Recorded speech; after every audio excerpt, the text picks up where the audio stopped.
रामटेकच्या काँग्रेस उमेदवार रश्मी बर्वे यांची उमेदवारी रद्द। जात प्रमाणपत्र अवैध ठरल्याने उमेदवारी अर्ज बाद। निवडणूक निर्णय अधिकाऱ्यांचा निर्णय। तर श्यामकुमार बर्वेंना काँग्रेसची उमेदवारी। शिवसेनेची लोकसभेच्या पहिल्या 8 उमेदवारांची यादी जाहीर। रामटेक वगळता 7 विद्यमान खासदारांना पुन्हा संधी। तर नाशिक, कल्याण, वाशिमच्या उमेदवारांची घोषणा बाकी। शिंदे गटाचे आमदार संजय गायकवाड यांनी बुलढाण्यातून दाखल केला लोकसभेचा उमेदवारी अर्ज।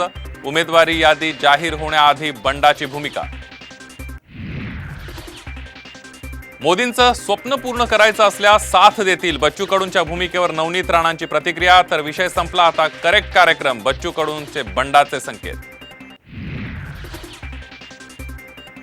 अभिनेता गोविंदाचा मुख्यमंत्र्यांच्या उपस्थितीमध्ये शिवसेनेत प्रवेश। 14 वर्षांचा राजकीय वनवास संपल्याची गोविंदाची प्रतिक्रिया। मुंबई उत्तर पश्चिम मतदारसंघातून उमेदवारी मिळण्याची शक्यता।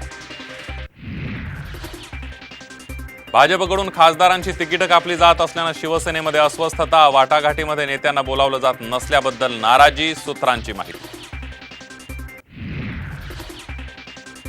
50 खोके घेऊन इमान विकणाऱ्यांनी तिकिटासाठी आवाज करू नये। शिंदे गटाच्या नाराजीच्या चर्चांवरून संजय राऊतांचा टोला। तर पगार ठाकरेंकडून घेतात आणि चाकरी पवारांची करतात, शिरसाट यांचा पलटवार। सांगलीच्या एका जागेसाठी काँग्रेस देशाचं पंतप्रधानपद घालवणार का? जागा वाटपावरून संजय राऊतांचा थेट सवाल।